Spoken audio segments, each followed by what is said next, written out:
sector and to have a brighter future. Universitas Terbuka is established to make the dreams of young men and women from all corners of the country come true through the distance higher education system to meet the ever-changing demands of industrial and technological development in the 21st century. Dengan diresmikannya Universitas Terbuka. Recording in progress.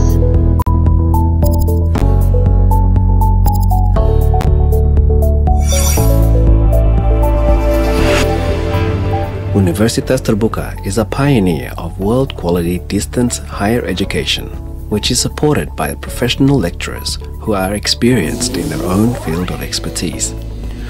Universitas Terbuka has also made numerous innovations to solve current educational challenges by applying a digital learning ecosystem to build capable and quality future leaders. Hampir 4 dasawarsa UT mengabdi untuk bangsa. Universitas Terbuka mewujudkan pendidikan tinggi untuk semua. With the long experience of carrying out our mission of providing equal access to higher education for everyone in Indonesia, Universitas Terbuka has proven to be a trusted public higher education institution. Our graduates have successfully applied their knowledge into their chosen career fields as either professionals or entrepreneurs. As of 2022, UTE has a student body of just over 350,000. As a cyber university who teaches and applies the latest technology, Universitas Terbuka has 4 faculties, including the Faculty of Economics, the Faculty of Law, Social and Political Sciences, the Faculty of Science and Technology, and the Faculty of Education and Teacher Training. As a successful distance higher education institution, UTE has received various awards and achievements. For instance, the rector of Universitas Terbuka, Professor Ojat Darajat, was elected by acclamation as the president of Asian Association of Open Universities for the period of 2020 to 2022. Time and time again, UTE continues to make important innovations by using the most advanced communication technology and information available in each of its programs. Through the implementation of lifelong learning, UTE also provides certificate programs and tuition-free programs such as open educational resources, as well as free lectures to be accessed by everyone. Limitation is not a hindrance for people to continue their education to a higher level, because education is a fundamental human right for everyone that can be accessed easily. This is Universitas Terbuka, always thinking forward, always open to diversity.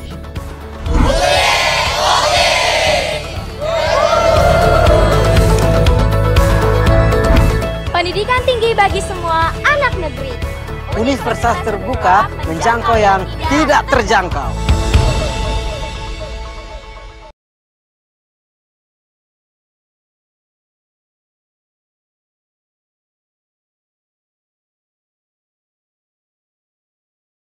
Kemajuan ilmu pengetahuan serta pandemi merubah kebiasaan kita dalam menggunakan teknologi dan internet. Hal ini mendorong berdirinya Indonesia Cyber Education Institute yang diresmikan Direktorat Jenderal Pendidikan Tinggi pada tanggal 28 Juli tahun 2021. ICE Institute merupakan loka pasar digital untuk mata kuliah daring berkualitas di Indonesia yang tujuan utamanya adalah memfasilitasi penyediaan pendidikan berkualitas sekaligus menjamin kualitas layanan pembelajaran daring serta mendorong pemerataan kualitas pendidikan di Indonesia. Didukung oleh 14 mitra konsorsium, mata kuliah daring yang disediakan oleh ICE Institute dapat memperluas akses pendidikan berkualitas untuk siapa saja, kapan saja, dan di mana saja dengan beasiswa Merdeka Belajar untuk semua dari Menteri Pendidikan, Kebudayaan, Riset, dan Teknologi. semua mahasiswa dari berbagai perguruan tinggi bisa memilih mata kuliah dari perguruan tinggi ternama di Indonesia juga luar negeri melalui ce.ac.id. Sebagai contoh, mahasiswa yang terdaftar di Universitas Bina Nusantara dapat mengambil perkuliahan di Universitas Indonesia yang penempuhan mata kuliah serta SKS dan sertifikatnya bisa diakui oleh kampus asal. Sampai saat ini di ce.ac.id ada ratusan mata kuliah daring dan perguruan tinggi papan atas di Indonesia dan ribuan lainnya dari EDX yang berasal dari perguruan tinggi terkemuka internasional. Dengan mengadopsi teknologi blockchain, ICE Institute menghubungkan semua penempuhan mata kuliah dan menghubungkannya dengan job market, sehingga menjadi satu loka pasar pendidikan daring yang terintegrasi. ICE Institute akan selalu berusaha mendorong perubahan dalam peningkatan dan pemerataan kualitas pendidikan Indonesia guna mendukung program Merdeka Belajar untuk semua.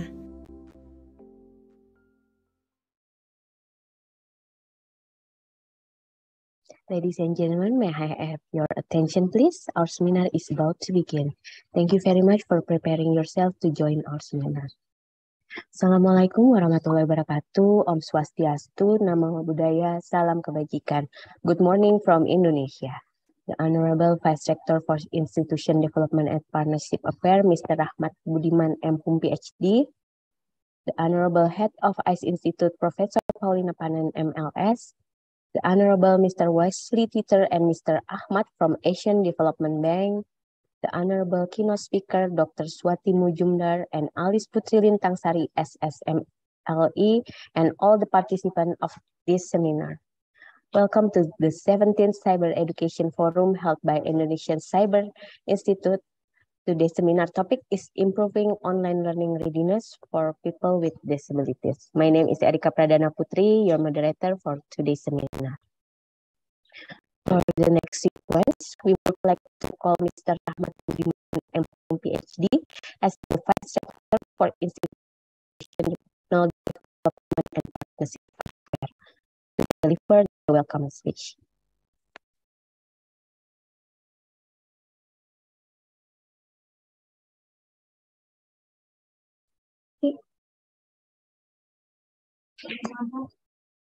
Mr. Rahmat Budiman, the time is yours. Okay, thank you. Bismillahirrahmanirrahim. Assalamualaikum warahmatullahi wabarakatuh.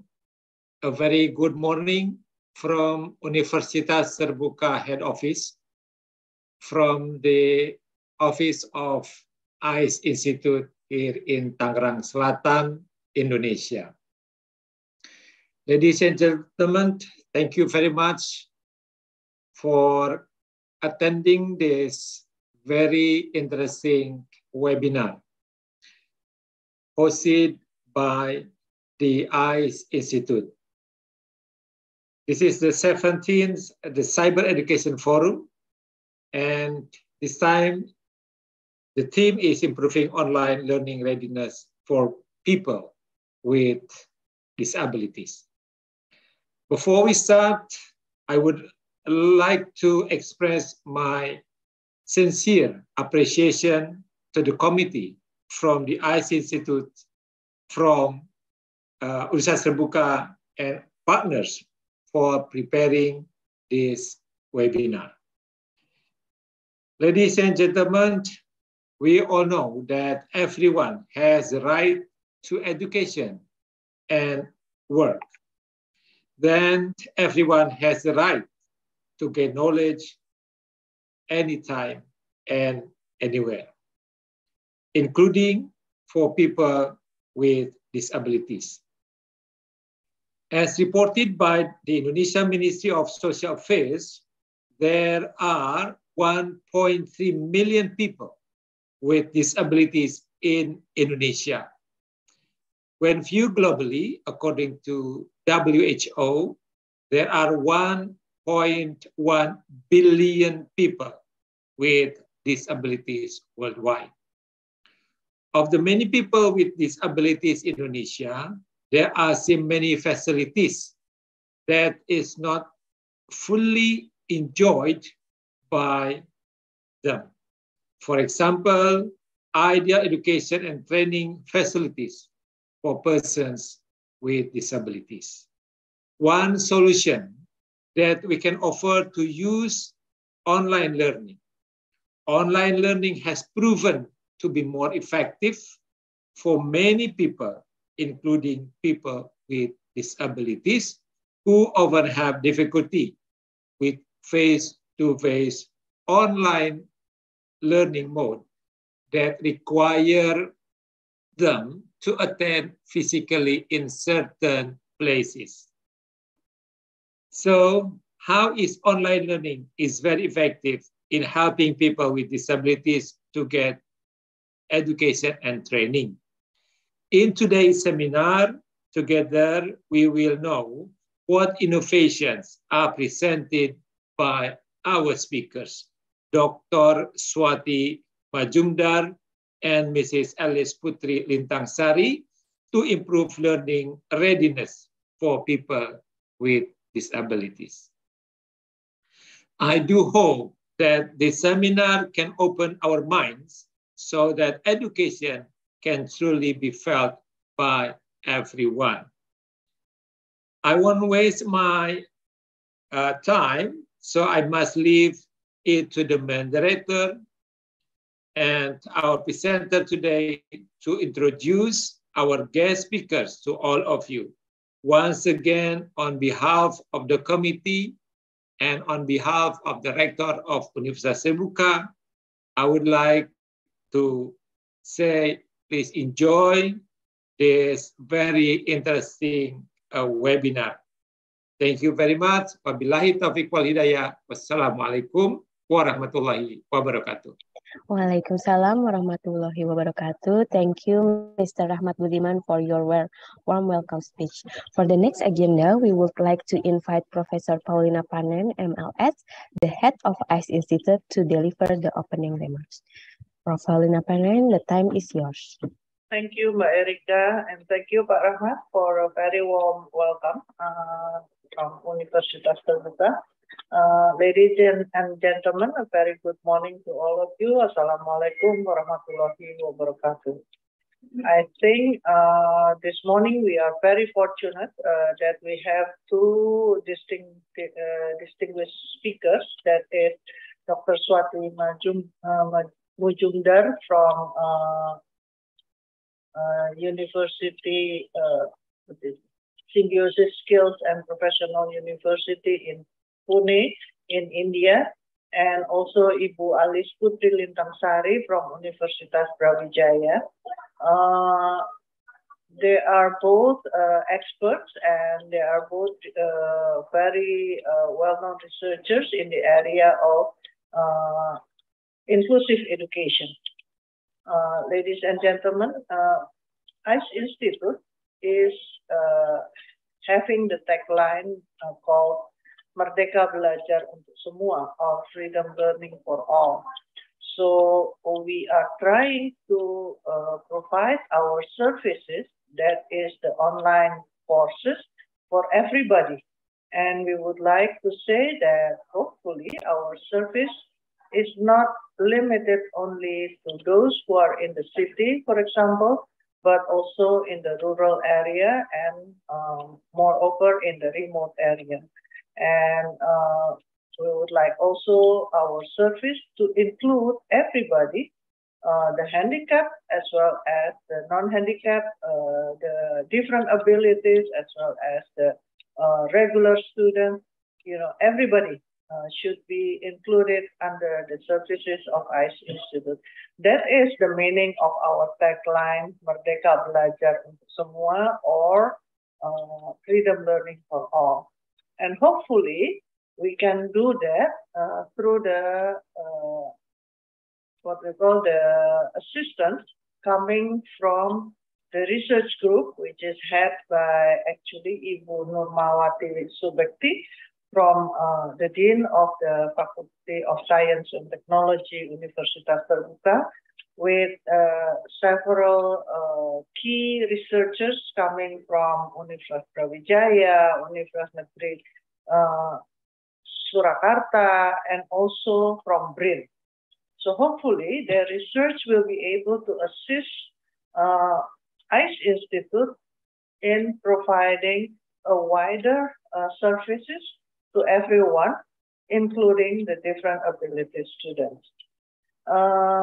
Hopefully also this research by Ibu Nurma and Ibu Alice and colleagues are going to be integrated in the or upscale into international research. We are going to collaborate with Hong Kong University right now. Ibu Nurma is trying to do the kind of several discussion with Professor Jerry from Hong Kong University. So hopefully our case study in Indonesia will go global, and the result of the study will be able to assist not only ICE Institute, but many other universities or institutions offering online courses for different abilities people.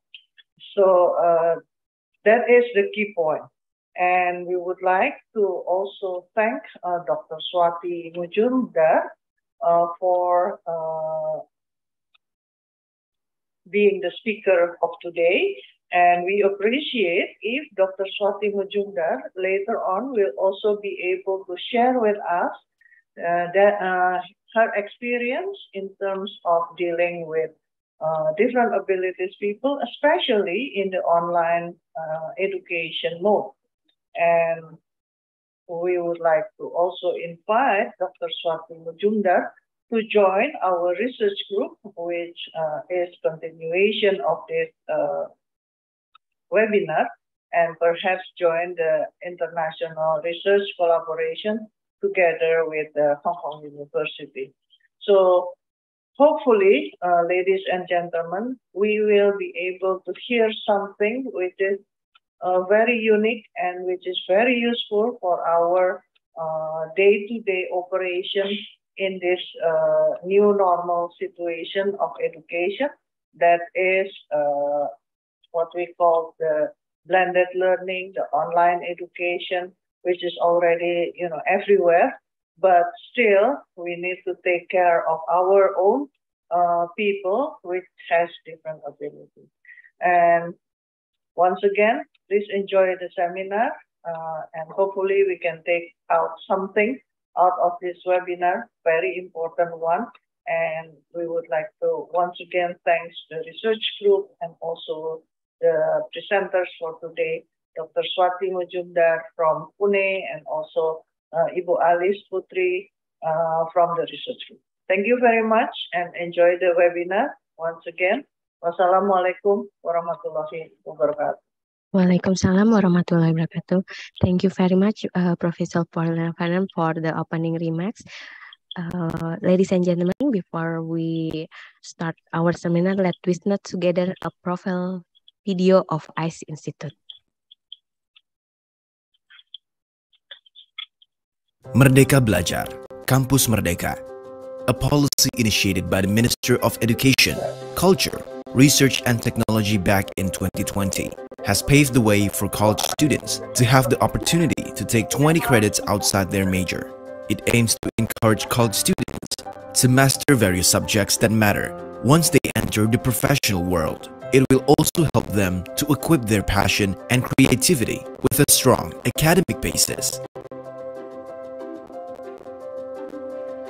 To facilitate the provision of Indonesia's quality of education while ensuring improvements in online learning services, ICE Institute is here to become the best online learning marketplace, offering a wide variety of subjects and courses from leading universities in Indonesia and more from international academic institutions. Together with the consortium members and a growing partner list, ICE Institute now houses more than 300 subjects and counting, including subjects and courses on the LMX Open EDX platform from leading international universities. This allows ICE Institute website to record an immense number of registered students across Indonesia in the past year. ICE Institute has ambitious goals to help fulfill the needs of lifelong learners through the provision of quality learning systems and content that can be accessed by anyone, anytime, and anywhere. ICE Institute also collaborates with domestic and foreign partners to hold Cyber Education Forum to discuss various topics based on research and studies around hot skills in the job market and how students can prepare to enter the competition ahead of them. One of the programs that ICE continues to develop is Micro-Credential Game Developer Program with 5 streams of specialization: Game Artist, Game Programmer, Game Designer, Educational Game Developer, Game Project Manager. After graduating, students enrolled in Micro-Credential Game Developer Program will take part in Capstone Project for Game Making. The 10 best games will be selected by experts from the gaming industry during the judging process. Not only quality programs, AR or VR has also been used in various lecture processes to provide a modern and futuristic learning experience. ICE Institute will continue to carry out various research and development of the facilities, services, and features provided, thus becoming an answer to embrace the borderless and unlimited era of the Industrial Revolution 4.0, which has changed the perspective on how formal education is being held.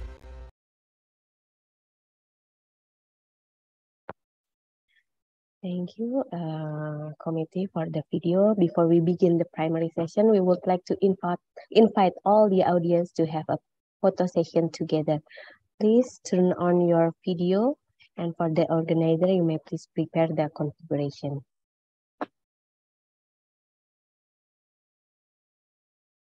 Okay, we will wait. Okay, ready for the first screen? 1, 2, 3. The second screen, 1, 2, 3. And the third screen, 1, 2, 3. The fourth screen, 1, 2, 3. And the fifth screen, 1, 2, 3. And the latest screen, the sixth screen, 1, 2, 3. Thank you, everyone. Okay, ladies and gentlemen, we are moving forward to the main session. Before we proceed, I would like to inform how the presentation will be going on. First, the speaker will be invited to present the material about 20 minutes. After that, there will be a question and answer session. It's now my pleasure to introduce our first keynote speaker, Dr. Swati Mujumdar.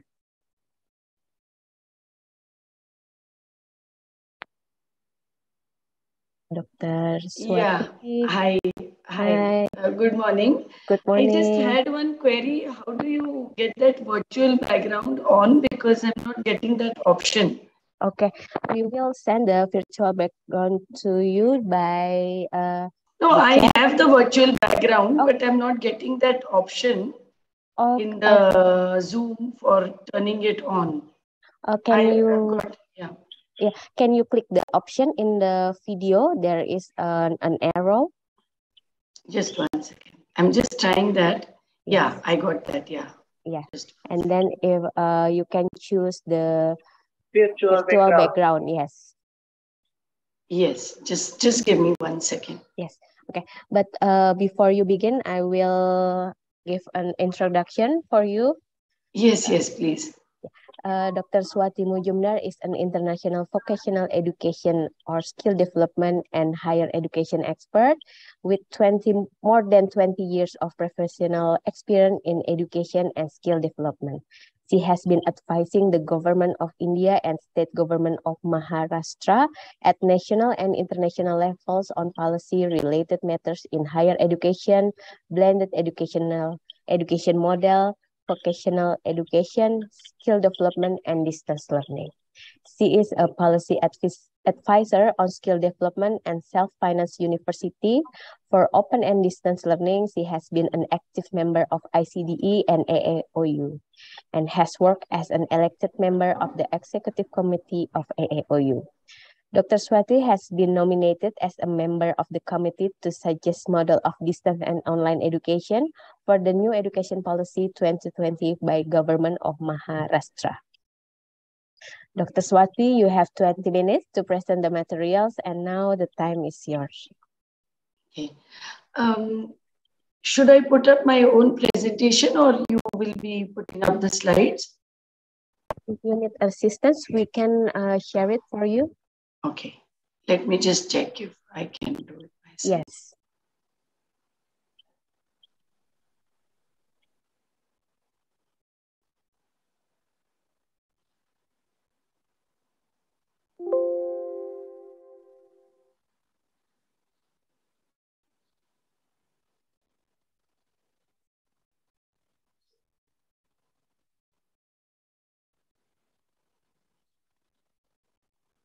Okay, we can see it clearly, but maybe can you put, yes, it's already full screen. Thank you very much. Yes, yes. The time is yours. So, yeah, I hope you are all able to see my presentation. Yes, we can see it clearly. Okay. So first of all, I would like to thank the organizers for giving me an opportunity to make this presentation on improving online learning readiness for people with disabilities. This is the special focus of my presentation. We would also, during my presentation, I would also like to give you a glimpse of the 2 skill universities that we have created in India. These are our country's first skill universities.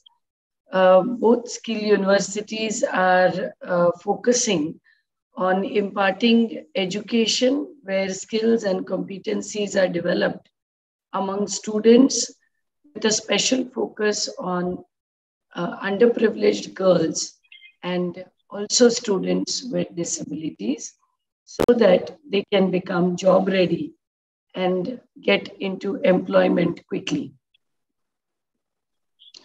Online learning, as you all are aware, the objective of online learning or distance learning is to reach the unreached, to make education affordable, to make education flexible and convenient. At the same time, the focus on high quality content should not be lost. We must all make sure that while providing education to those who are far away, to those who are not able to be present in the same space where the teacher is present, the quality focus and the focus on content is extremely important for us to keep in mind. At the same time, equity and inclusiveness are 2 pillars which the providers of online learning, distance learning have to always keep in mind. Although our mission is reaching the unreached, we must make sure that this type of education format includes everyone in its ambit. Online learning, before I move on to the next slide, is an excellent medium for working professionals where it provides the ability to learn while you earn, which is very convenient for those working professionals who are pursuing a job and at the same time they can obtain education, they can obtain skills and competencies to move ahead in their careers. We have been offering online education through distance mode for a very long time, more than 2.5 decades.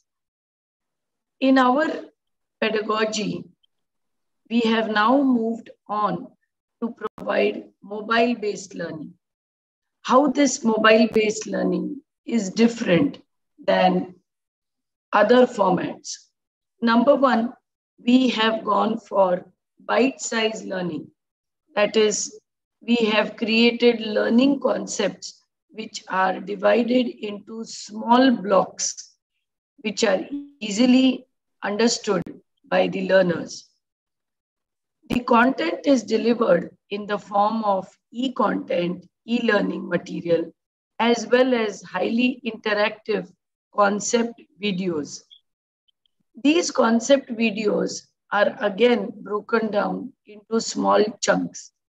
What we have done is that for every unit of learning, we have created small bite-sized videos as well as e-content.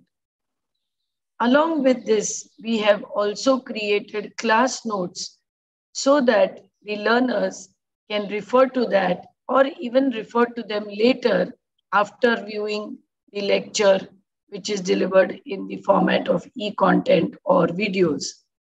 The class notes are something that teachers normally give in an on-campus classroom. The class notes help the students to refer to very easy to understand learning material which is available to them at all times. In order to judge how the student is progressing in their journey of education, we have allowed the students to take small assignments which they can take at their own convenience. This helps the students to feel motivated that whatever concept videos or e-content or class notes they have gone through, how much of this they have understood.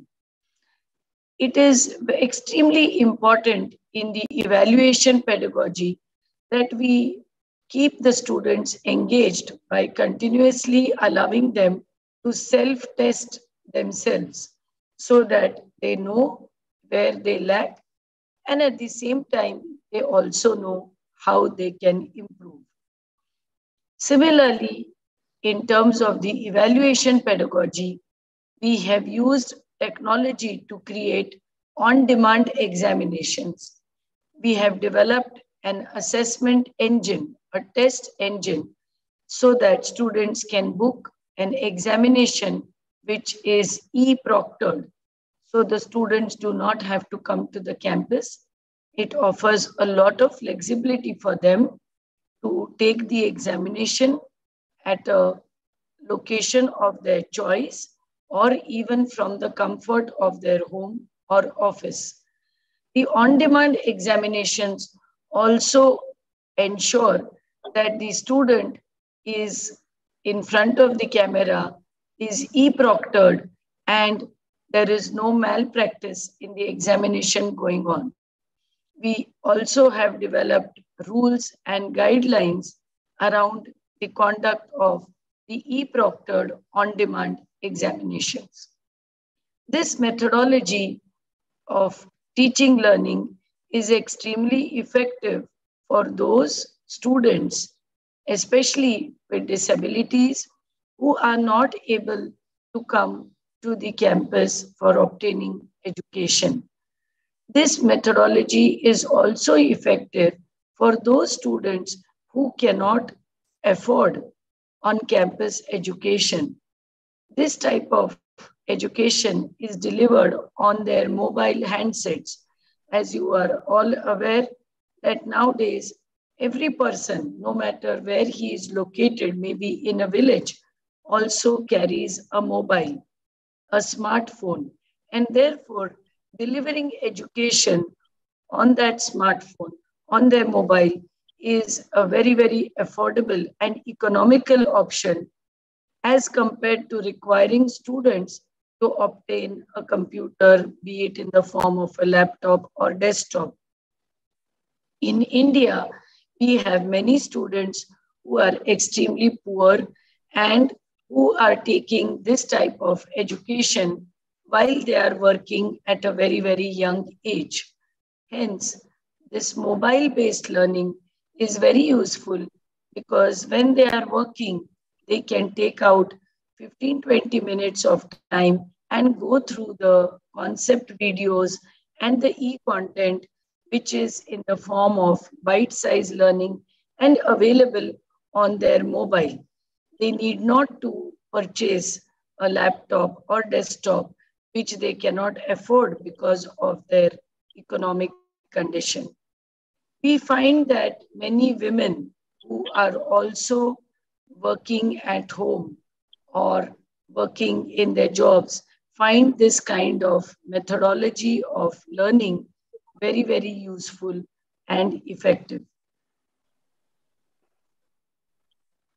Now, I wish to talk about inclusiveness and effectiveness, which is one of the goals of WCAG 2.1. Students with disabilities look for these features prominently, which I have displayed on the screen. Number one, the education or the learning has to be perceivable.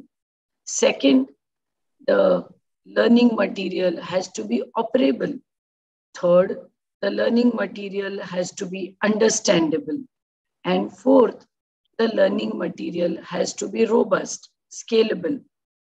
For all these features, it is extremely important that students with disabilities may have different types of disabilities: cognitive, developmental, intellectual, mental, physical, sensory, or a combination. Hence, it is extremely important for teachers to be sensitive and understand the problem of their learner and orient the concept in such a manner that it is easy to understand, it is easy to operate, it is something that the students can perceive and gather knowledge from, and most importantly, it should be robust and scalable. At the same time, we must ensure that the learning is delivered in such a way that the student always feels motivated and engaged to continue with his or her learning. Because our job as teachers is not to pass or fail a student. It is our job to ensure that they always remain motivated and engaged throughout their life so that they can not only learn, but use that learning to apply to get a good job or maybe to have a good life.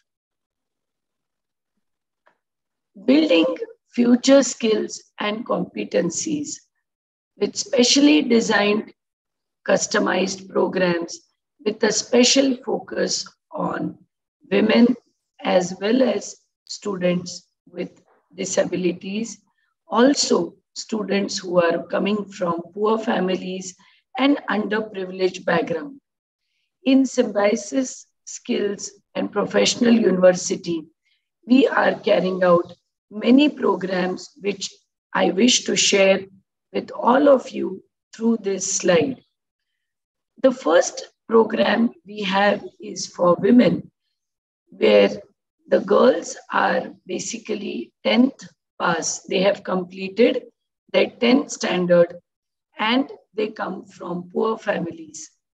This is a residential program where the girls are going through a diploma in manufacturing excellence and automation in Industry 4.0.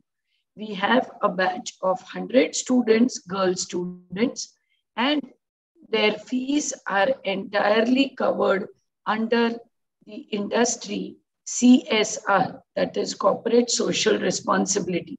So basically, it is an agreement with the industry, with the corporates, where the fees are paid by the company, by the industry, and the training to develop the skills and competencies is done by our Symbiosis Skills and Professional University. Not only do we provide the skills, but after the completion of this project, after completing the diploma, we are also providing them job placements. And I'm happy to share that in all these projects, we have been able to provide 100% placement, that is 100% jobs to all our students. In fact, many of our students got 4 to 5 job offers, which is which is a great parameter of success of this course. The second project is skilling on new age technologies. New age technologies such as artificial intelligence, machine learning, PLC programming, semiconductor industry, and various other IT and Industry 4.0 courses. The curriculum and syllabus is designed completely by Symbiosis with the help of our industry partners. Today, we are training almost 2,000 such girls and boys who come again from rural and underprivileged backgrounds. The courses are short-term in nature, anywhere from 2 to 4 months in duration. And not only are we training them, as I said, we are also finding placements or jobs for these people. The fees are picked up by our industry partners such as JP Morgan or Fiat or Premium Transmission, which are world leaders in various engineering and financial domains. The third program that we are doing is where we are training women on electric vehicle servicing. As you are all aware that in India, electric vehicles are coming in a big way. Many girls and women especially can find good jobs in this sector of electric vehicles, digital marketing, and 3D printing. Again, the girls have just completed 10th standard, and we are able to provide them excellent job opportunities after completing these courses. Not only jobs, many of the students have started their own service stations for electric vehicles. Presently, we have 3 batches going on of 60 students. Similarly, the last program which I have displayed here is community outreach. During COVID pandemic, many women, many girls, they lost their husbands. They lost the only bread earner of the family. And there we have been able to provide courses in various trades, right from tailoring to beauty services, to electric vehicle servicing, to 3D printing, to our students. We have been able to train more than 8,000 girls and women under this unique program where underprivileged and poor women and girls are being trained on various trades so that they can become entrepreneurs and they can start earning their livelihoods immediately after completing our programs.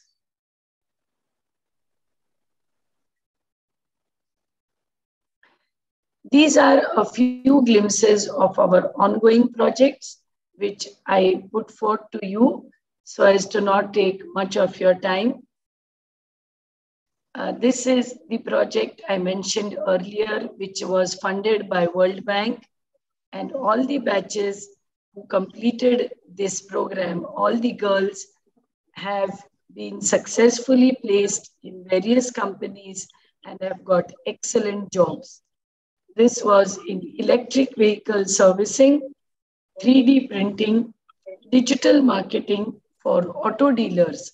These were the job roles that we had targeted. And women and persons with disabilities were the special focus for this particular project. I am going to show a small video link for this project.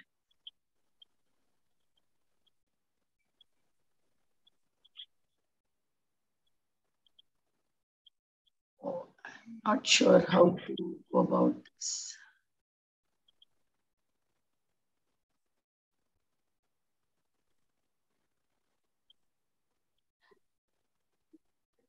These are again some pictures of the project, which you can see as at the time that the project was going on, just to share some pictures with all of you. The next project was the future ready skills. The project where we offered courses ranging from 2 to 4 months in data science, machine learning, IoT, AR, VR, blockchain, 3D printing, and various other IT and Industry 4.0 courses. Again, the project used blended learning pedagogy, and the trainers came primarily from the industry.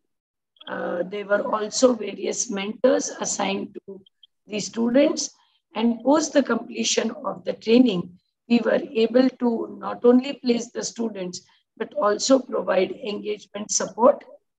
The fees were entirely borne by our corporate partners, and more than 1,200 students have already completed the course, and about 1,000 students are in the pipeline who are undergoing these courses.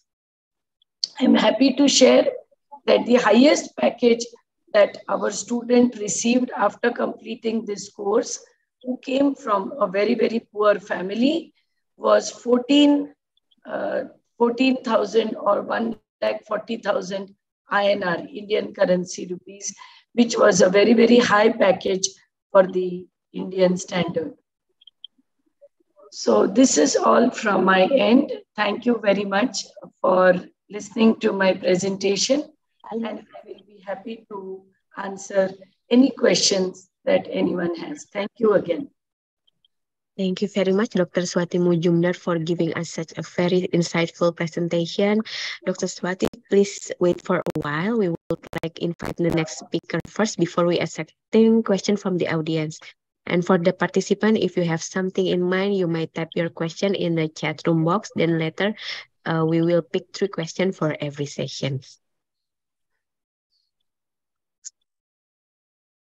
Ladies and gentlemen, now allow me to welcome the second speaker, Ibu Alice Putri Lintangsari. Good morning.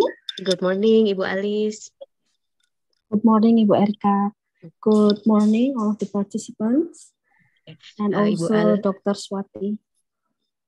Ibu Alice, please let me introduce you first. Ibu Alice is a young and talented woman. She was born 35 years ago and has plenty of research experience about children with disabilities since 2013 till 2022, which the funding given by Universitas Brawijaya, British Council, Indonesian Ministry of Education, Australia Grant Scheme, and M.Li.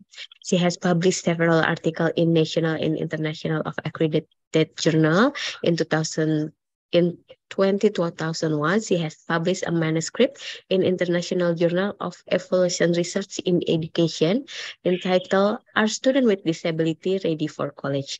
The Influence of College Readiness Toward College Engagement of Students with Disability.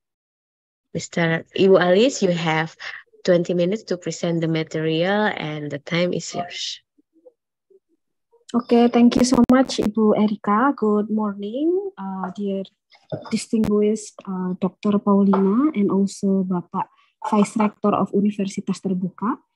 Thank you for the opportunity and also thank you for the time for me to share our research project entitled Siap Kuliah. Okay, so let me share my screen first.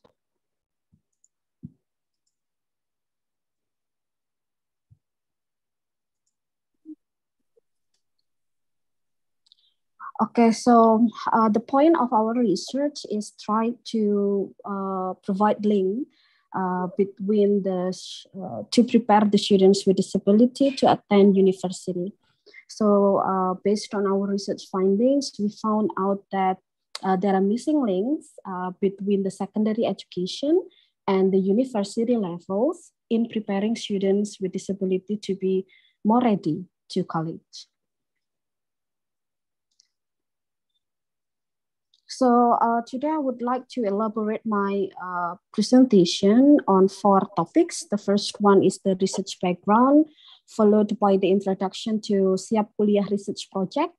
And then we would like to report our findings, our very initial findings, and the syllabus development of Siap Kuliah course. So as earlier told by Ibu Erika that we have previously have a research on how are the students with disability college ready. I am personally have a very first-hand experience in supporting students with disability in Universitas Brawijaya for almost a decade. And we find some challenges as well as opportunities related to the students with disability participation in university. One of the challenges is most of them are not yet fully prepared. One of the factors is because the secondary education curriculum mostly do not prepare them to enter the university because the curriculum mostly prepared them for the vocational skills. Back in 2012, Universitas Brawijaya has initiated an affirmative program. It is called as the Special Selection for Students with Disability. It is part of the affirmative policy to make the equality for the students with disability. And based on that affirmative programs, we found that some students are really need some support to be fit in and to have a college success. So one of the basic reasons why we conduct this research, because we found out that the rate of school participation for children with disabilities aged between 7 until 24 years old, from primary until higher education, is lower than students without disabilities. So as the CRPD amend that this education should be accessible for all, students with disabilities should be well accommodated.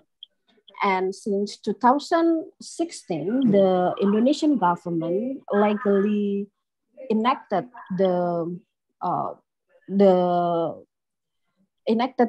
regulation, for the university to provide students with disabilities through the Center of Disability Support.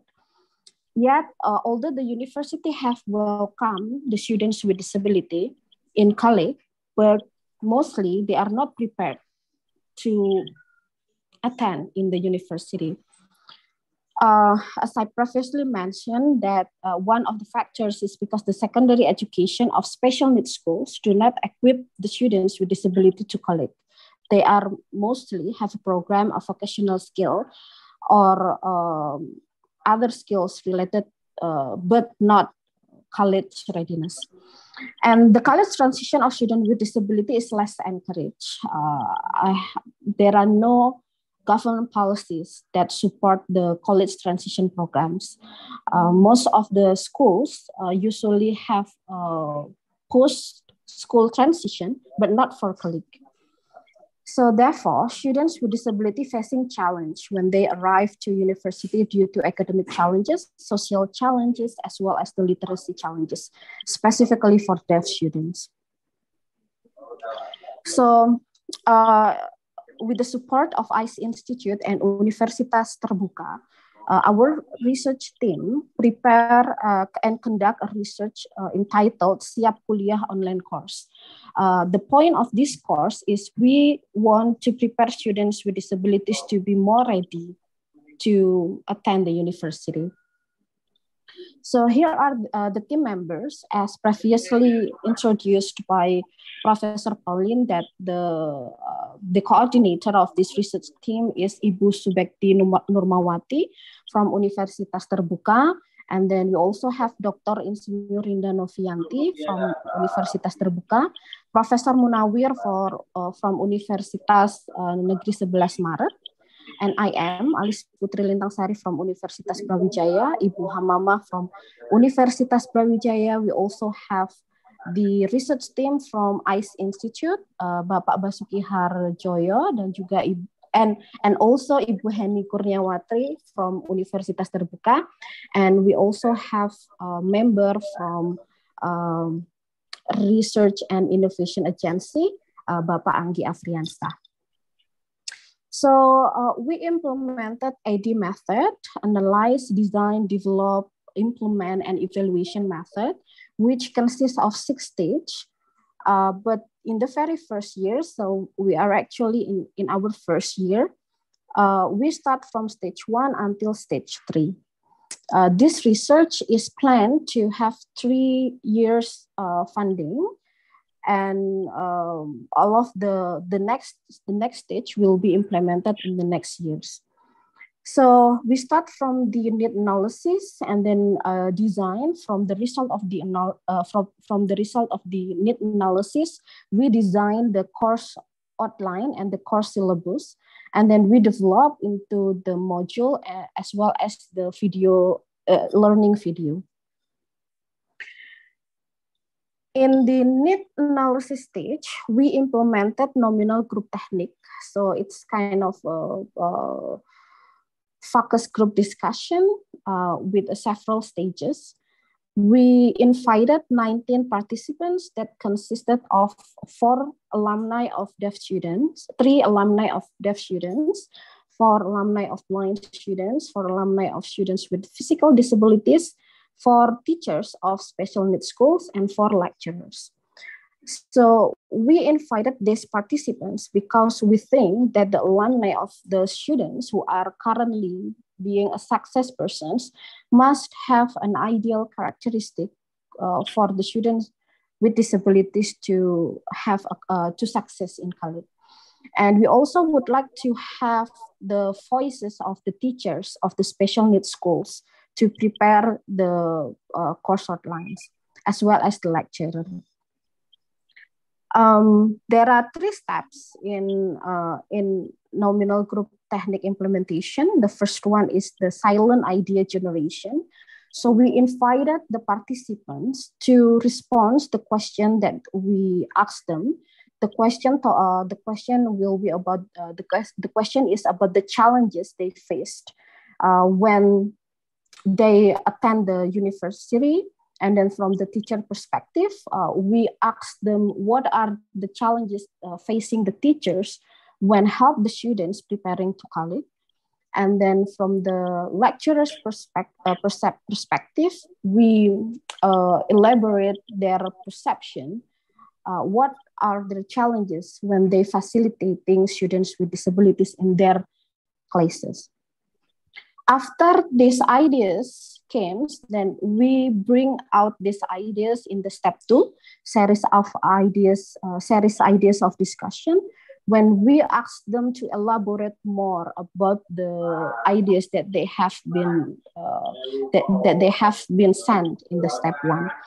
And then in the third step, we invite them to vote and ranking. There are several ideas that they have discussed in the previous step. So in the step 3, we come out with 2 and 3 most voted and most significant issues that the participants considered related to the students with disability participation and college readiness in university. From the alumni, they said that the most obstacles they found when they attended the college is social challenges, because they think that the stigma and then the attitudinal barriers hinder them to be able to show full participation in university. And then the second one related to the accessibility. So the accessibility deals with the physical accessibility, such as the inaccessible infrastructures and inaccessible learning materials. And specifically for deaf students, they are very challenged with the absence of sign language interpreters in their classes. And from the lecturer perspective, one of the three top challenges they faced when facilitating students with disabilities. The first one is less assistive technology that help the lecturers facilitate students with disability. And they also think that the low self-determination of students with disability hinder them to optimally participate in the class activities. And then the third one is low self-confidence and also low self-advocacy that hinders the students with disability to show a full participation. The last one is the challenges from the teacher's perspective. In helping students preparing their college life, teacher having some challenges. One of them is they thought that the students with disability having a very less self-confidence, and then they also very less motivated to have a higher education experiences. And what's so funny is they also acknowledge that most of the parents less support the participation of their child into university. Most of them prefer to vocational things or vocational aspect. And then we come to the second question. The second question is related about the skills that the students need to be able to survive in university. And from the alumni, they think that they need more social skills because they think that they are less confident with their disabilities. They are having challenge in fit in the class. And sometimes they also have a very low esteem and low self-confidence for being able in a mainstream context, mostly because they in their secondary schools, they attended special needs schools which is very segregated, and they are less exposed to the mainstream situation. So when they arrive to the university, it's quite challenge from them to be able to adapt with the mainstream cultures. And then the second is alumni agreed that when they found challenges in the classes, they are mostly afraid to seek for helps, or they are afraid to ask for the lecturers to adapt the material so it is more accessible for them. And they are also afraid to reveal that they have disabilities. And from the lecturer's perspective, the same issues also found that one of the skills that the lecturer think the students need to have to be able to survive college is the adversity quotient and also self-advocacy, moreover about the study skills. So most of the students in university that came from special needs schools usually are facing hurdles related to the study skills. For example, when they have to write papers, they have to deal with the plagiarisms, they have to deal with the scientific papers, and so on. And from teachers' perspective, most of the teachers that we invited in our research think that they still prioritize the vocational skills for their students instead of college readiness. They still focus on preparing the students to have entrepreneurship skills and involved in entrepreneurship programs instead of having an opportunity to attending university. So based on the findings, we try to grasp the key issues that challenge the students to be able to improve their college readiness. And then we found out that there are 5 things that we think the students need to prepare them to college. The first one is the student's self-determination and self-advocacy. And number 2 is they have to be able to understanding their disability as a part of a characteristic, not as a limitation. And it is right for them to ask for help, to ask for accommodation, to ask for accessibility, to be able to help them follow the school, the class participation. And then the third is they have to be able to recording in progress.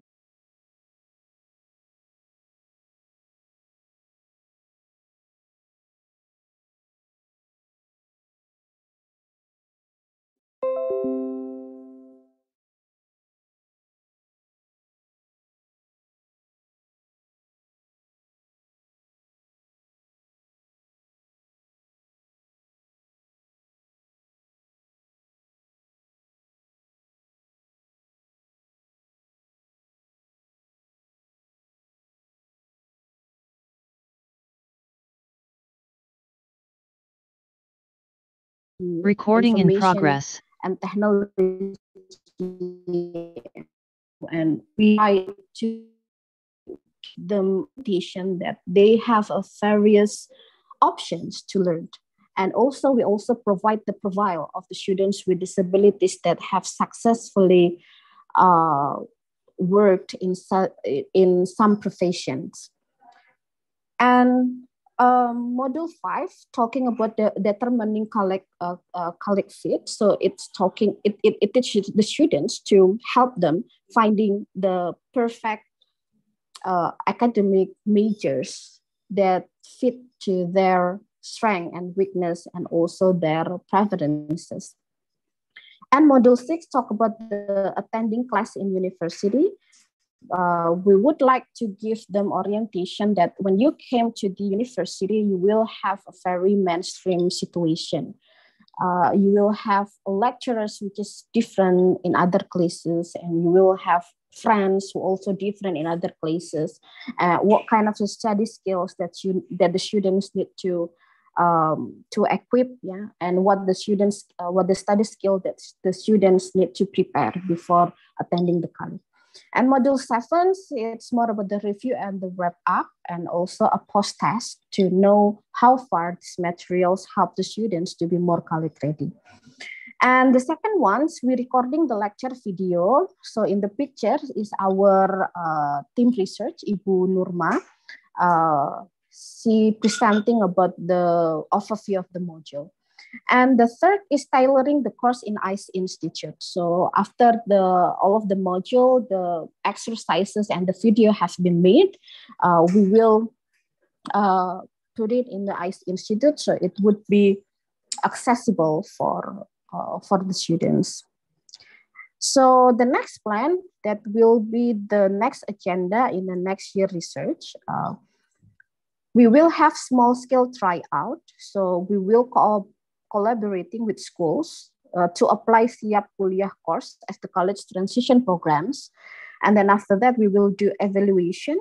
We try to evaluate and redevelop the course based on the feedbacks obtained from the small scale tryout. And then after we have small scale tryout, we plan to conduct large scale tryout. So in the large scale tryout, we would like to collaborate with the government to apply CEF kuliah course as the college transition program with a bigger and massive participant. And hopefully after the large scale tryout, we can present the final revision of our course.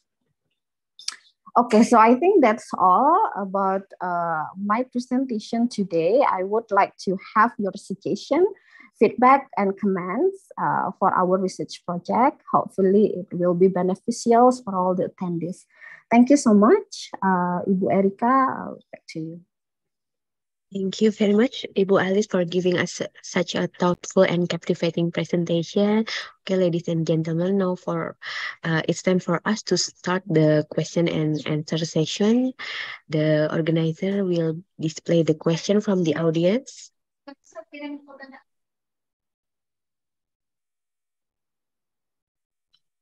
We will wait for...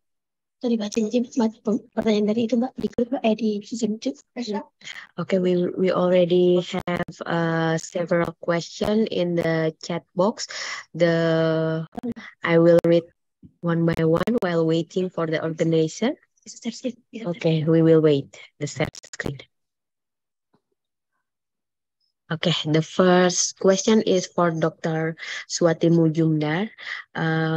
Could you give us more details on the blended learning program you implement in terms of the learning design, the technology used, and the evaluation from the participant, and etc.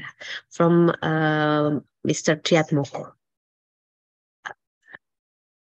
Excuse me, Dr. Swati, are you still here?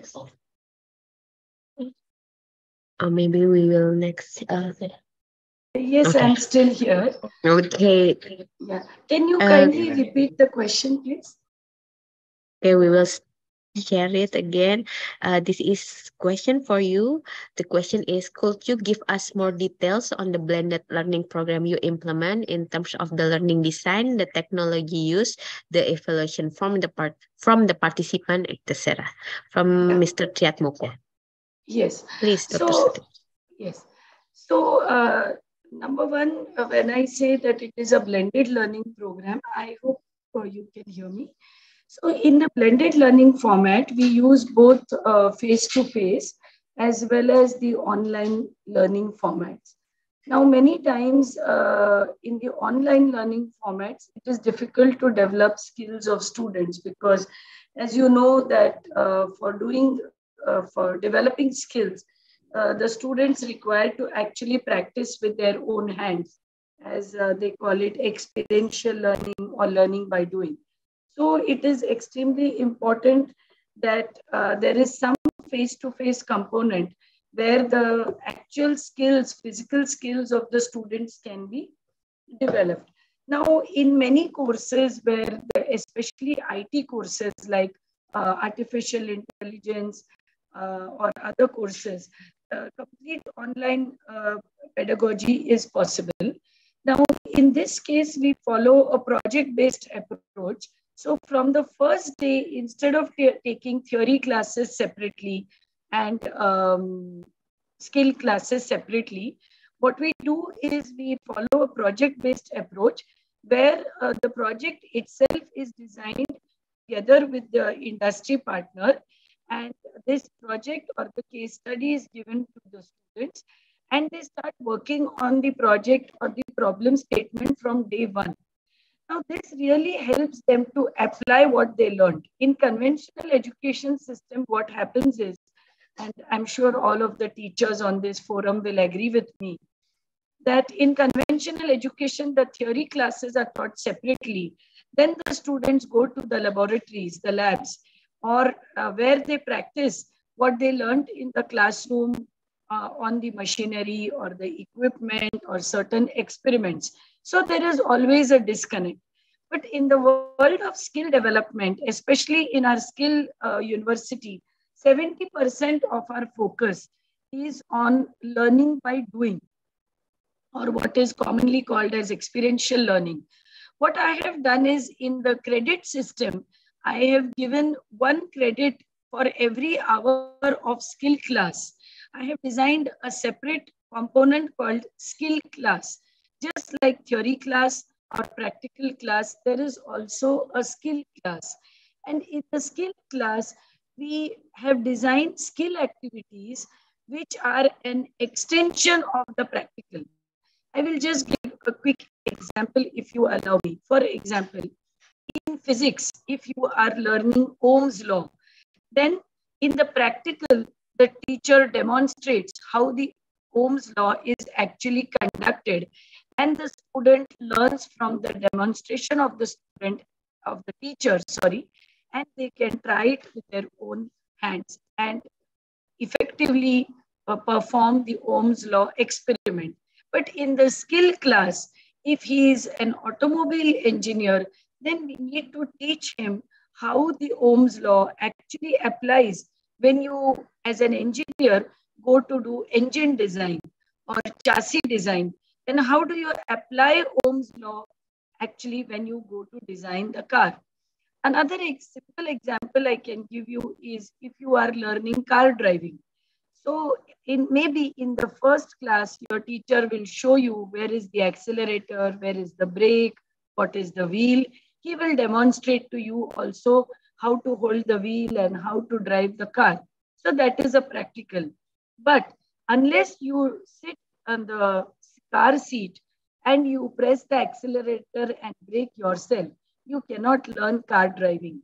So in the world of skills, it is very important that the students learn with their own hands and apply the theory which their teacher has taught them. So our approach in this pedagogy, sir, is to ensure that students understand and apply what they learned from the teacher. So it is a completely project-based pedagogy, case study-based pedagogy, and these activities or projects are created with the help of the industry. So they are very realistic. They are not designed by our professors or our teachers. They are designed with the help of the industry. So it is exactly what the industry expects the students to work on when they go to the place of job. That is why our students get 100% placements. The second part of the question was about the evaluation. Now, in the evaluation, as you will agree with me, if you are teaching a student how to swim, then you have to ask them to show you whether they can swim or not. So the test also has to demonstrate whether the student has obtained the skills. Similarly, if you are learning how to drive a car, you have to show and drive the car on the road and demonstrate that you know driving. Similarly, here also, we ask the student to demonstrate whether they have learned or not. And these assessments are conducted by our industry partners so that they are assured that whatever activity the student is learning, yes, they have learned it and they can perform and demonstrate it to the industry partners that I have indeed obtained those skills and competencies. Thank you. Thank you, Dr. Swati Mujumdar. It's very comprehensive answer. Yeah, so you explained about the project-based pedagogy, and also it's not only the lecturer design it, but also the industry also take part of it. So it's based on their needs. Okay. Okay, let's move to the second question. Thank you. This still for you, Dr. Swati Mujumdar. The question is how the readiness of participants, especially for women underprivileged and out-reach area, to follow the ICT-based hybrid course from Mr. Timbul Pardede. Yes, Dr. Swati. So it is a very relevant question that has been asked. So you will all agree as teachers that our main challenge is whether the student has understood or not. No matter how you teach, whether you teach in the classroom, where the student is in front of you, or using some technology, you are teaching the student who may be located far away and he is not in the same space as the lecturer. So while using any kind of technology, I feel as a teacher that there are two things that we must all understand and orient our technology, our teaching learning pedagogy, so that the student does not feel overwhelmed. The student does not feel put off. It is very important to keep the learner engaged continuously. If we teach something very complex in a very complicated manner, then the student will lose interest and they will not be able to continue with the course. This is first thing. That is why we have to break the learning into small chunks, small bites, so that whatever the learning bites are, they are comprehensible, they can be understood by the student, and the student will not find them complicated. The second thing is that we should keep it in small time units also, because bandwidth may be an issue. If students are located in rural areas, the student comes from poor family, they may not have 4G, 5G mobile network, or they may not have access to good quality internet. Then if you teach for 1 hour, it may be the student may not have the good connectivity. So if you can break the video content, the e-content into small bites, maybe 15-20 minutes, so that at a time, the student does not find difficulty in uploading the content, uploading the learning material, and quickly he or she can go through the content and even do a small self-test. How have I learned as a student? Have I understood the concept? Can I go ahead or should I stop and repeat? So as a student, if you can break it into small chunk and give a small assignment which the student can take on their own, it really helps the students to clarify their doubts and decide whether they want to repeat or move ahead. The third point, which is very important for teachers to remember, is not to create content which is very complex to understand, not to use words which are very, very difficult. So we must, when we prepare the content, we must keep it simple. We must not overwhelm the student. We must not make it difficult for them. At the same time, through videos, through interactivity, we should be able to bring our point across. Like I gave you the example of swimming or driving. Anybody can understand that example because we all in our lives have learned to swim or maybe drive a car. So even for teachers, while they take examples in their teaching learning, they must take examples which are simple, which are related to our day-to-day lives, and the students feel motivated to continue with their learning. I hope that helps to answer the question. Thank you. Thank you very much, Dr. Swati. So the strategy is the small bite, yeah, so we can still maintain the engagement, and then the time is not bandwidth consuming for poor family, and then make it simple so it's understandable for every student. Okay, thank you. For the next question, we will wait for the share screen. Okay, this is for Ibu Alice. The question is, how can a university or organization encourage students with disability to build confidence, also give such an activity or challenge to make them socialize more actively in college life? From Roisha Fernanda. Please, Ibu Alice. Yes, thank you, Ibu Erika, and also thank you, Roisha, for the questions. Well, yeah, actually, I do really agree with Bapak Timbul. Yeah, he said that this student with disability have a very various characteristics, and what we implemented in Universitas Brawijaya that successfully support the students not only in academic matters and but also in social life is our peer supporting program. So we found out that our peer supporting programs really helps the students to adapt and to adjust with the college life. So we cannot say that all of the students with disabilities are having social challenge, no. But mostly students with disability who came from segregated school situations who are mostly having challenge. Because at the previous secondary schools, they only meet students with disabilities. They are not really exposed with the mainstream community.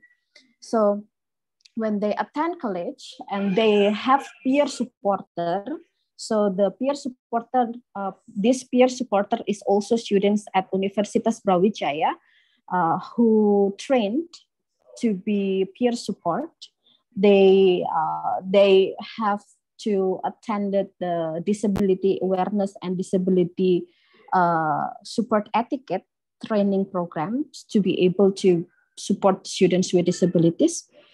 And every week they have to support different students. So one student may have a different peer support in 1 week.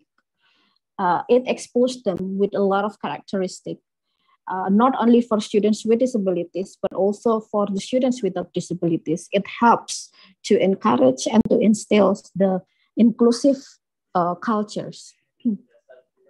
So the first one that I witnessed its success in Universitas Brawijaya. But when you have not yet attended university, actually you can broaden your experience by joining disability community. For example, people with disability organizations, try to reach them out, try to mingle with them, try to be part of the community. It will help you to broaden your connections, and it definitely helps you to find a lot of information not only about the schools, but also opportunities about scholarships, for examples, about the job opportunities, and so on. So that was the thing that you can reach, try to find the nearest organization, community that you can join and be active on that organization. And I can assure you it will help you a lot to socialize and to make connections. Thank you.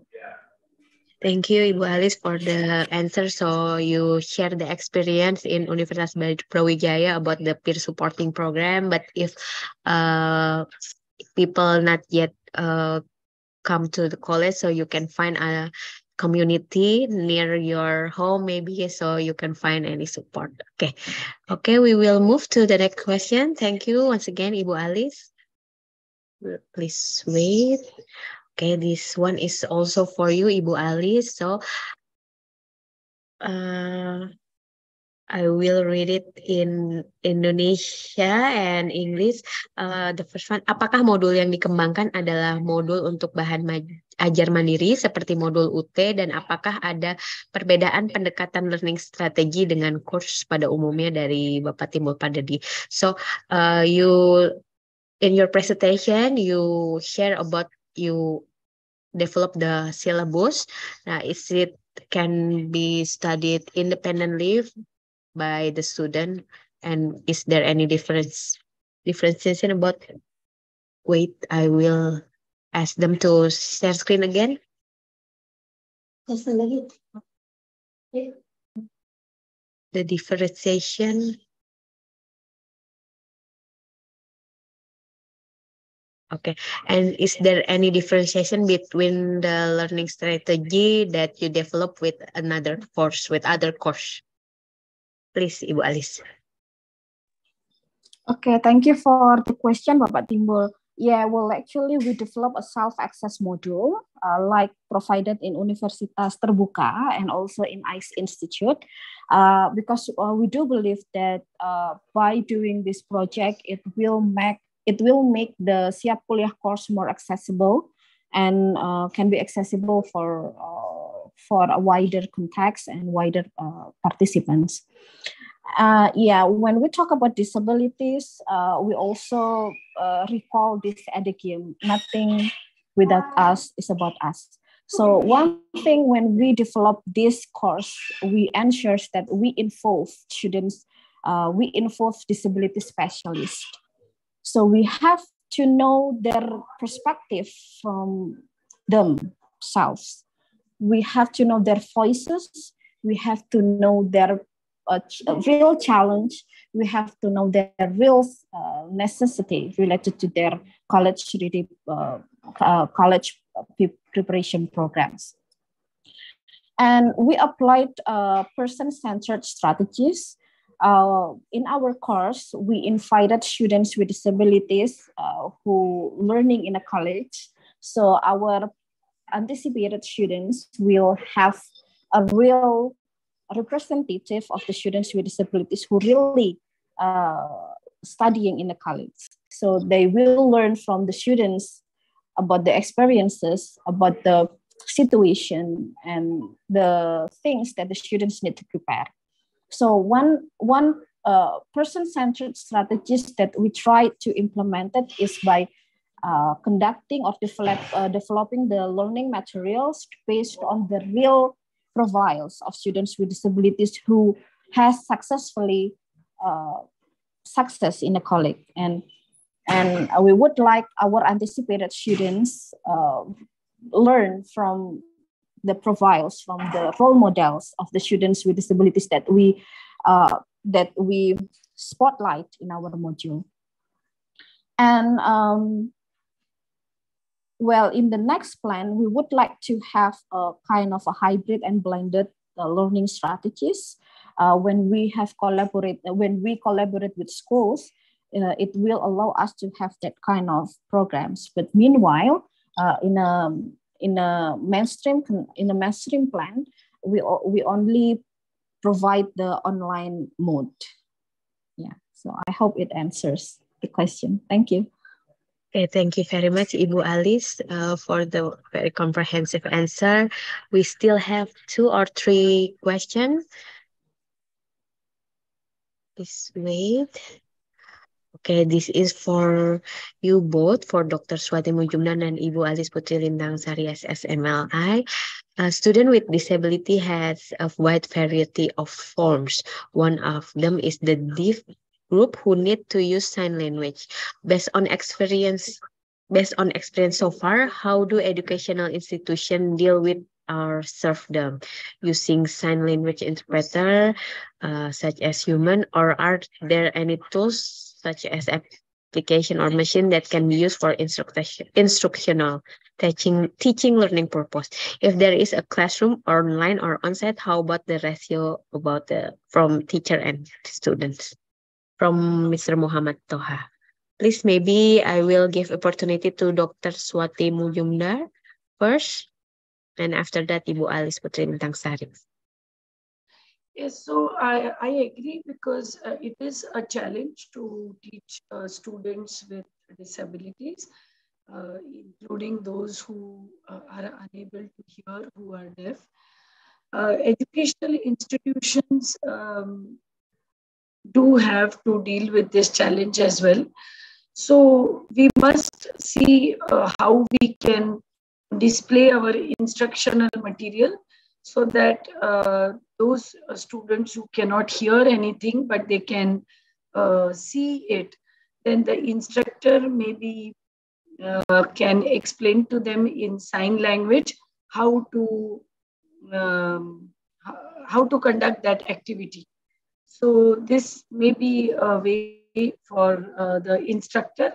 I am not aware myself of any tool, instructional tool, as the question you have asked. I'm not aware. But in our university, we have tried this experiment with, there was a very small number, I think only one student who was not able to hear. Then the instructor had to give special coaching to the student using the sign language to give the instructions. But because there were not a large number of disabled students who did not have hearing problem, the student-teacher ratio was not a problem. But I think that a group of maybe, even if it is online, maybe a group of 7-8 students in one online class, it should not be difficult, is what I feel. But I did not have so many students, so I'm not able to comment on the student-teacher ratio. Yeah, thank you, Dr. Swati, for your answer. So you still have an interpreter, yeah, to help your student when the not many students have experienced this disability, so the ratio is not an issue. Teacher and student ratio is not an issue. Okay, please, Ibu Alice, your turn now. Yeah, thank you. Well, actually, my response will be more or less similar to Dr. Swati, but I would like to share my experiences in Universitas Brawijaya. Yeah. Well, actually, supporting deaf students is quite challenging, among other, since they have spatial characteristics, which is related to the language. So, Universitas Brawijaya, we acknowledge that we really appreciate that deaf students as the minority language culture, so we appreciate their preferences on sign language. So as we know that in Indonesia, we have 2 types of sign language. The first one is Sistem Isyarat Bahasa Indonesia, and the second one is Bahasa Isyarat Indonesia. So what makes 2 sign language is different is based on the linguistic studies. CB or Sistem Isyarat Bahasa Indonesia is not a natural sign language. It is an Indonesian language which is systemized, which is made the sign system. So CB it's actually the sign system of Indonesian language, and Bisindo or Bahasa Isyarat Indonesia is a natural sign language which come from the deaf community that has a very similar characteristic to verbal languages. They have dialects, they have a different sign vocabularies, they have a different sign language styles and others. And in our university, we use sign Bisindo, we use Bahasa Indonesia, Bahasa Isyarat Indonesia, we use the natural sign language. And we are still struggling in providing the adequate sign language interpreters because it is not easy learning sign language. We only have 10 until 15 sign language interpreters. Although we have mostly deaf students in our university, 60% of our students are deaf students. And until now, we are still struggling in preparing the perfect strategies in accelerating the sign language interpreters. But to accommodate that, we provide a support. We call it as the accessibility rangers. So it's kind of students who volunteer who dedicate their times to make all of the learning materials accessible for all the students. For example, for blind students, the accessibility rangers will ensure that the documents designs are met the criteria of screen reader. So they have to make sure that all of the pictures is equipped and implemented with the alternative text, so it can be read by the screen readers.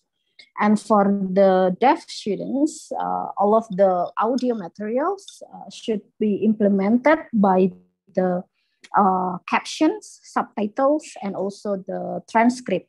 So the students with the deaf students can access the materials. And we also encourage our students to be actively engaged in ICT.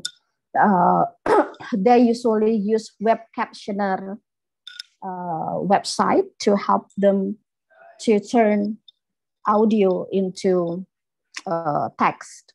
Web captioners currently, as far as I know, web captioners is the most complete and the most accurate ICT tools that helps the deaf students to convert from the audio to text materials. And it serves to various languages, even the traditional languages of Indonesia, such as Javanese, Sunda, and so on. So yeah, I think when we talk about deaf students, we cannot talk only about the accessibility, but it also needs to raise the awareness of the society about deaf culture awareness, that mostly people think that language, it's only in form of verbals. Yeah?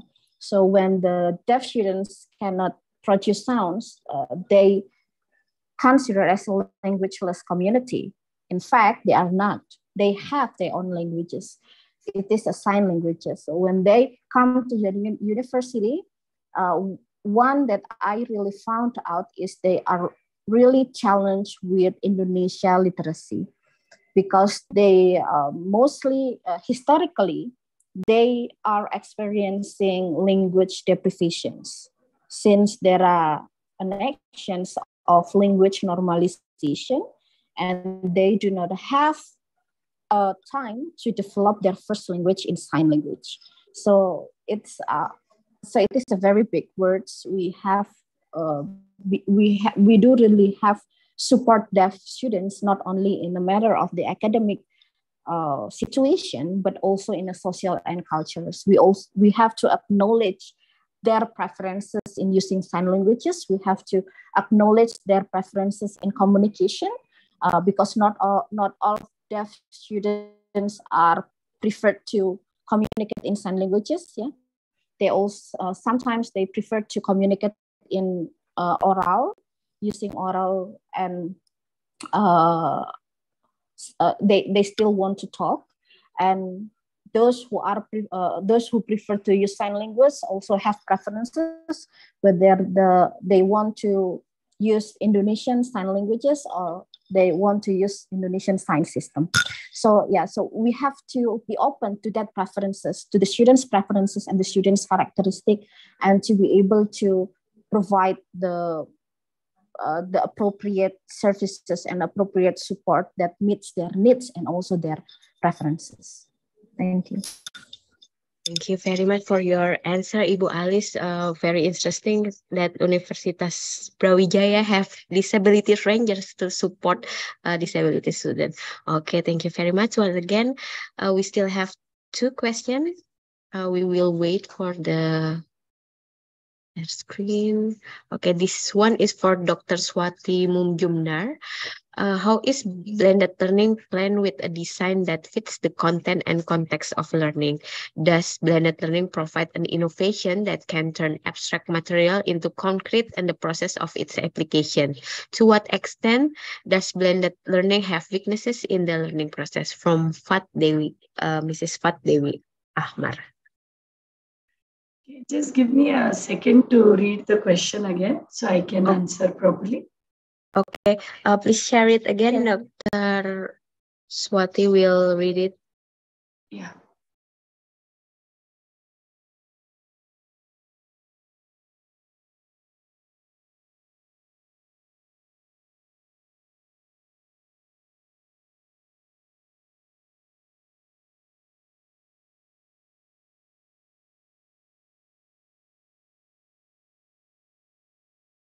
Okay, please, Dr. Swati, if you already read it.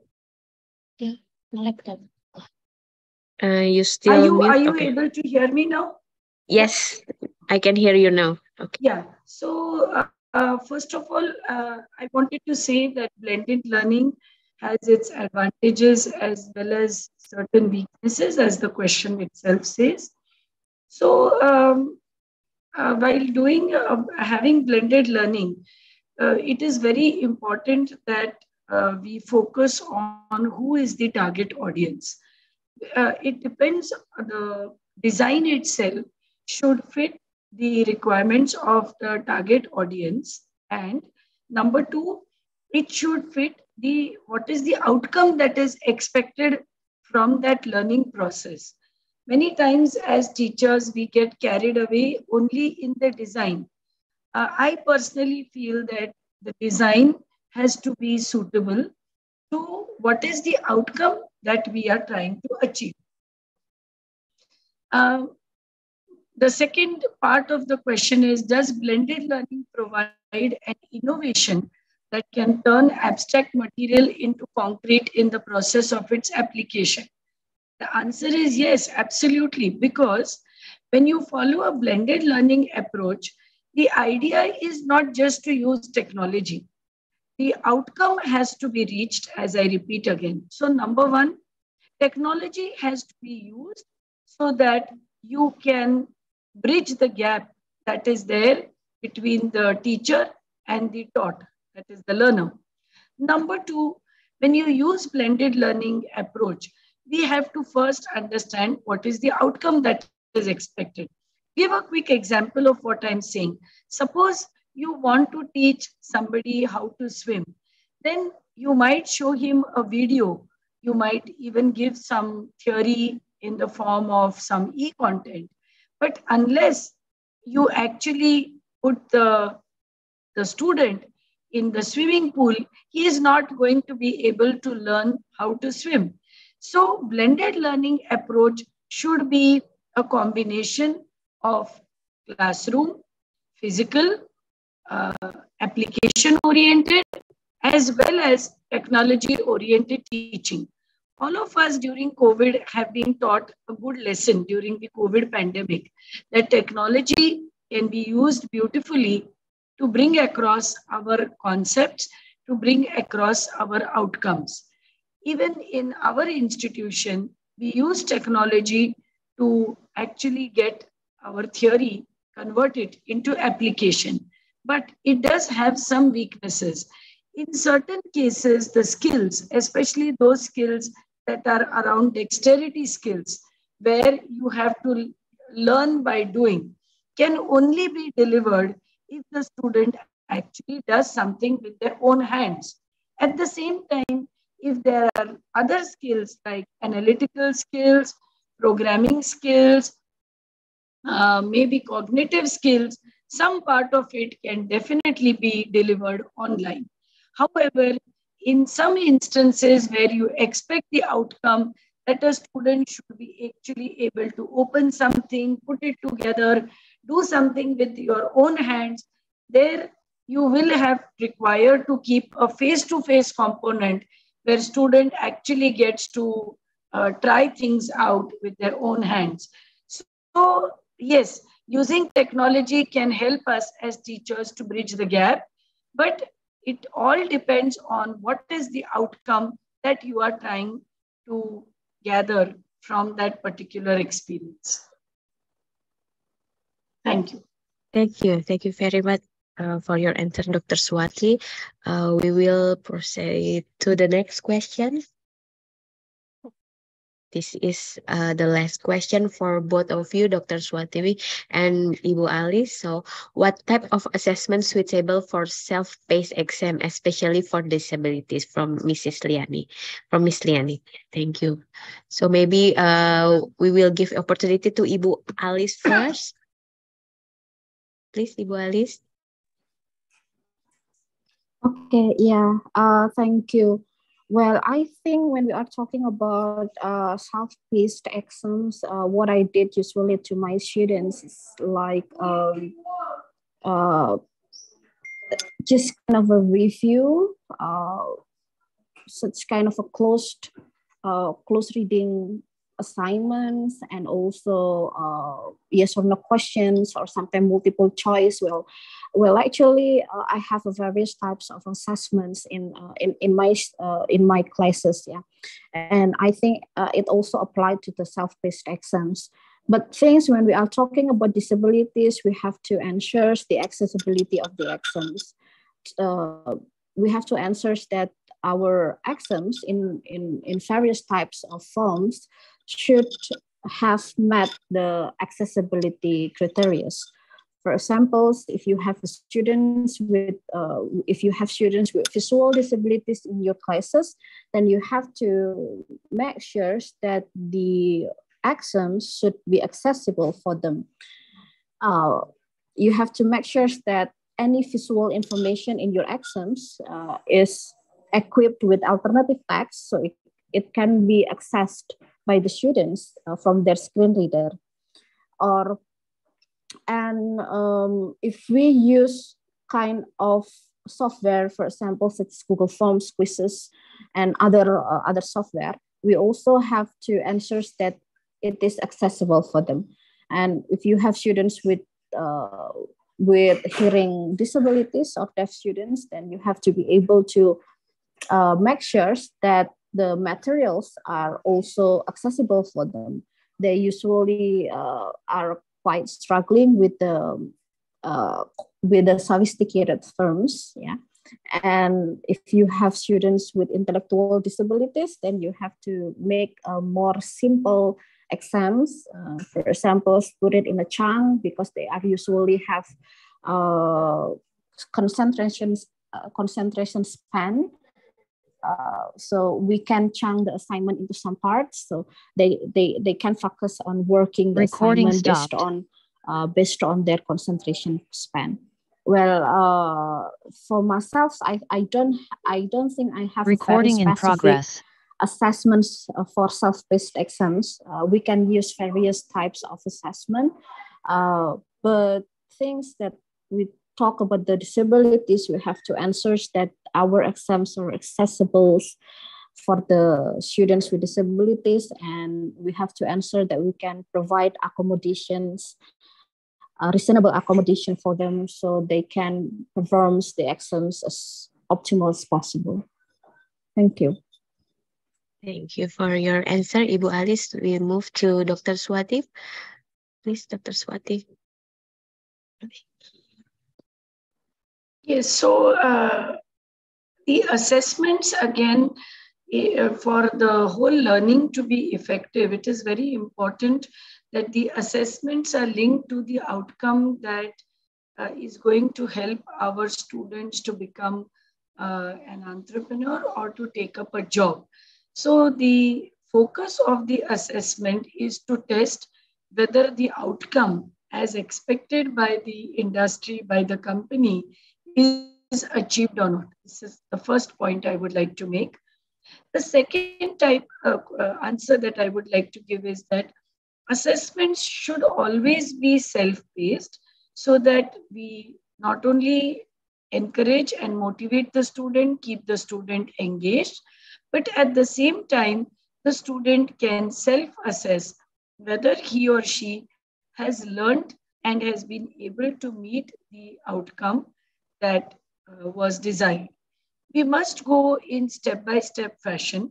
We must go in small bites so that after a small content delivery is done, we put the student through self-assessment, and once the student is comfortable that yes, I have reached that outcome, the student can move on. So we need to take baby steps, small steps in the whole learning and evaluation pattern. Now, for students with disabilities, it is not just true that this approach is only for students with disabilities. No matter whether the student has the disability or a regular student, but keeping the student always engaged, always encouraged, always motivated is our main concern. And that is why I advocate that we must have small content, bite size, and small self-assessments at a periodic level.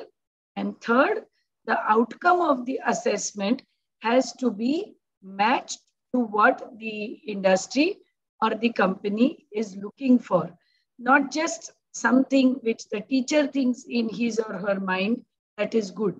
It is important to correlate that to the industry expectations so that the students with disabilities can take up a job or they can start their own business.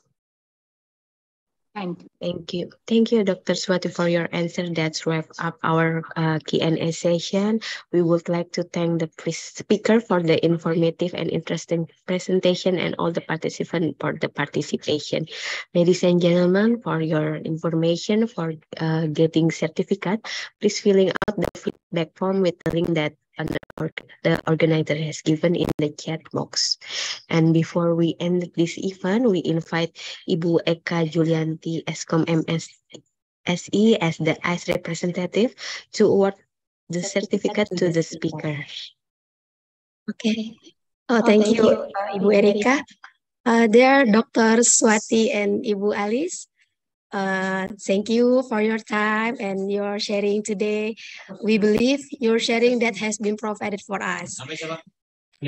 Okay, on behalf of the organizing committee, I would like to give you a certificate of appreciation for your great contribution to this webinar.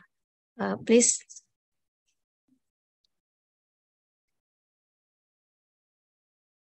Okay. This is for Dr. Swati. Let's give virtual applause for her.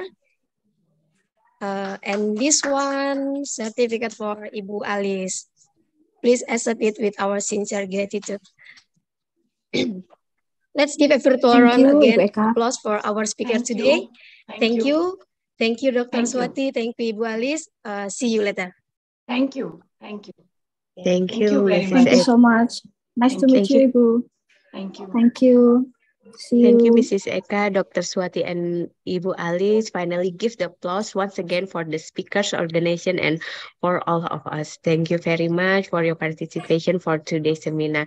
I'm Erika. As the moderator, I apologize if there is one or two mistake. It's a pleasure to present the forum, and we'll see you again in the next Cyber Education Forum 18. Thank you very much once again.